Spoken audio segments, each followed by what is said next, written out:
Salut tout le monde, je m'appelle Ariane. Ce n'est pas un secret de dire qu'on fait tous des erreurs. Et on se sent tous mal après. Mais si je te disais que j'avais fait une erreur fatale qui m'a fait tellement culpabiliser que j'ai commencé à avoir des troubles du sommeil, j'en suis devenue somnambule. Tout s'est passé il y a des années lors d'un beau matin d'été. J'avais 7 ans et mon petit frère Gavin, 4. On s'est échappé de la maison et on a couru nager dans la rivière. On s'amusait tellement. Je savais qu'il savait très bien se cacher, mais au bout d'un moment, j'ai compris qu'il n'était plus là. Au début, j'ai pensé qu'il voulait me faire peur et qu'il était rentré à la maison. Mais il n'y était pas non plus. C'est là que j'ai réalisé que quelque chose d'horrible venait de se passer. J'ai fondu en larmes et j'ai tout raconté à mes parents. Ils ont cherché Gavin pendant 2 jours avant de le retrouver. Il avait dû être emporté par le courant et n'avait jamais réussi à sortir de l'eau. Il n'y a pas de mots pour exprimer le chagrin de mes parents. Ils étaient brisés. Quant à moi, j'étais abasourdie et épouvantée. J'avais l'impression d'être un monstre. J'avais fait la chose la plus horrible possible et je ne pouvais pas revenir en arrière pour retrouver Gavin. Mon père était un homme très généreux. Il a compris que je n'avais rien voulu de tout ça. Alors il a trouvé la force de me soutenir et de me pardonner. Mais pas ma mère. Elle essayait de m'éviter et elle n'arrivait plus à me regarder dans les yeux. C'était vraiment dur, mais je savais que je le méritais. Le temps a passé, mais les choses ne se sont pas améliorées. C'est peu après cet événement que mes troubles du sommeil ont commencé. Il m'arrivait de me réveiller dans la cuisine ou dans la salle de bain, en ayant ouvert le robinet sans m'en rendre compte. Mais généralement, j'allais dans la chambre de Gavin et je faisais le ménage ou je m'amusais avec ses jouets. Comme quand je jouais avec lui. Je chantais même des comptines devant son lit vide. C'était super bizarre. Bien sûr, mes parents m'entendaient et venaient me voir. Ma mère devenait furieuse dès qu'elle me trouvait dans la chambre de Gavin. Elle tremblait de colère. Et elle ne me croyait pas quand je disais que j'étais somnambule. Elle était persuadée que j'étais allée dans la chambre de mon frère pour l'embêter et la faire sentir encore plus mal. Et même quand mon père m'a amenée chez le médecin qui a confirmé le diagnostic, elle n'a pas été convaincue. Des mois, puis des années ont passé. Ma vie était devenue un enfer. Mon somnambulisme empirait et aucun médicament n'arrivait à le calmer. Cela faisait presque 10 ans que mon frère s'était noyé dans la rivière et chaque jour, ma mère me détestait et me maltraitait un peu plus. Elle ne perdait pas une occasion de me reprocher d'avoir eu une mauvaise note ou de ne pas avoir fait ma vaisselle, ou quoi que ce soit d'autre. Je n'avais bien sûr jamais le droit de voir des amis ou d'aller à des soirées. Mais de toute façon, j'avoue que je n'avais jamais vraiment envie d'y aller. Inconsciemment, je m'interdisais de m'amuser. Mais un jour, les choses sont devenues incontrôlables. La nuit avant cet événement, j'ai encore été somnambule et je suis allée dans la chambre de Gavin. Je me suis réveillée debout sur la table avec son ours préféré dans les mains. J'ai entendu ma mère crier. « Elle le fait encore! Elle me rend folle !» Elle m'a attrapée et m'a tirée hors de sa chambre. Je n'ai pas dormi de la nuit.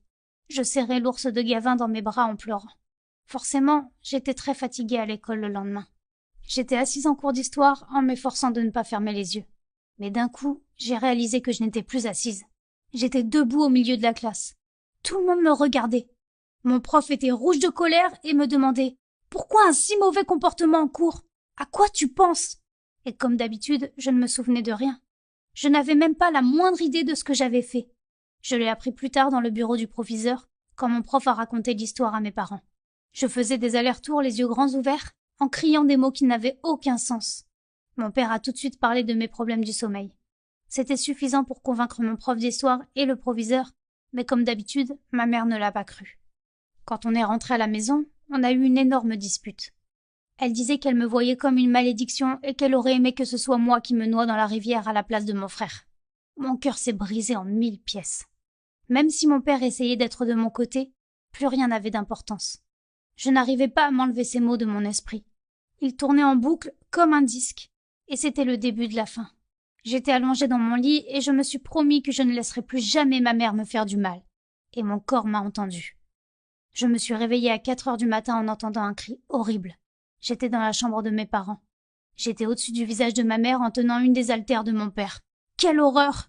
Je l'ai immédiatement jetée par terre et je me suis enfuie. Je me suis enfermée dans ma chambre et je me suis bouché les oreilles. Je ne voulais pas entendre les insultes de ma mère. Elle n'allait jamais comprendre que je ne voulais pas lui faire du mal. Le lendemain matin, mon père est entré dans ma chambre. Il avait un air lamentable. Je lui ai demandé ce qu'il s'était passé, même si je l'avais déjà deviné. Ma mère avait fait ses affaires et était partie. Elle avait aussi pris la plupart des affaires de Gavin, y compris son ours. Mon père et moi n'avions pas eu de nouvelles pendant plusieurs semaines. J'étais au plus mal. Même si elle me détestait, je l'aimais toujours et je voulais qu'elle revienne. J'avais perdu tout espoir de la revoir, jusqu'à un jour précis. C'était l'anniversaire de la mort de Gavin, le jour le plus sombre de l'année. C'était le premier anniversaire qu'on passait sans ma mère. Elle ne nous a pas appelés et n'a même pas décroché quand mon père l'a appelée. C'est comme si elle nous avait effacés de sa vie. Je me suis alors mise à croire que les choses seraient effectivement mieux passées si je m'étais noyée à la place de Gavin. J'étais couchée sur le canapé du salon quand j'ai entendu un gloussement. Mon cœur s'est mis à battre super vite. J'étais sûre que c'était Gavin. J'ai sauté sur mes pieds et j'ai couru dans sa chambre. La lumière était allumée et l'ours était au milieu de la pièce. Je n'en croyais pas mes yeux. Maman est rentrée? Et j'ai encore entendu le gloussement. Je l'ai suivi et je suis sortie de la maison. J'avais froid aux pieds vu que je n'avais pas de chaussures, mais je m'en moquais. J'ai suivi ses gloussements jusqu'à le voir. J'ai vu sa petite tête dans les buissons. Je ne le voyais pas bien dans l'obscurité, mais j'étais sûre que c'était lui. Il portait le même maillot de bain et il n'avait pas changé depuis la dernière fois que je l'avais vu, il y a 10 ans. Et puis je me suis rendu compte qu'on était tous les deux sur la rive de cette fameuse rivière. J'ai senti des larmes couler sur mon visage. J'ai crié « Je suis désolée, Gabin. Je t'en prie. Pardonne-moi » Mais il a juste poussé un nouveau gloussement et a sauté dans l'eau. J'ai directement sauté pour le suivre. Ça ne pouvait pas se reproduire. J'ai essayé de l'attraper, mais c'est comme si quelqu'un me retenait en arrière. Au bout d'un moment, je me suis retrouvée couchée par terre. Je retrouvais petit à petit mes esprits et j'ai vu un visage familier. C'était ma mère. Elle me serrait dans ses bras en pleurant. Elle n'arrêtait pas de répéter « Ne refais plus jamais ça. Tout n'était qu'un rêve. » Je ne me souvenais jamais de mes rêves d'habitude, mais celui-là avait été si réel que j'aurais pu jurer qu'il était vrai. J'ai tout raconté à ma mère en détail. Elle m'a écouté attentivement et j'ai vu qu'elle me croyait. Elle m'a dit qu'elle était restée assise au bord de la rivière pendant toute la soirée, qu'elle avait voulu y aller pour l'anniversaire de la mort de Gavin, et qu'elle m'y a vu les yeux grands ouverts. J'étais pieds nus, en pyjama. Elle m'a demandé pourquoi j'étais venue, mais je ne disais rien. J'ai juste sauté dans l'eau.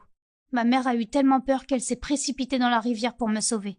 C'est dur à dire, mais je ne pense pas qu'on ait déjà été aussi heureux ce jour-là. On a enfin accepté ce qu'il s'était passé et on a pu tourner la page. Tout s'est amélioré aujourd'hui. Ma mère est revenue à la maison. On essaie d'avoir une vie aussi normale que possible. Ma mère est une nouvelle personne. Elle fait de son mieux pour être gentille avec moi. On a mis 10 ans à se pardonner, mais ça valait le coup. On ne peut pas changer le passé. On apprend juste à vivre avec. Quant à moi, je me sens soulagée. Se sentir coupable à vie ne sert à rien. Ça ne mène qu'à la destruction. Crois-le ou non, mon somnambulisme a évolué. Je me souviens de presque tous mes rêves et j'arrive à les contrôler. J'espère finir par m'en débarrasser un jour. Est-ce que tu as déjà fait des erreurs fatales dans la vie? Comment les as-tu surmontées? J'espère que tu comprends mon point de vue et que tu ne me juges pas. J'ai hâte de lire tes commentaires. N'oublie pas de partager cette vidéo avec tes amis.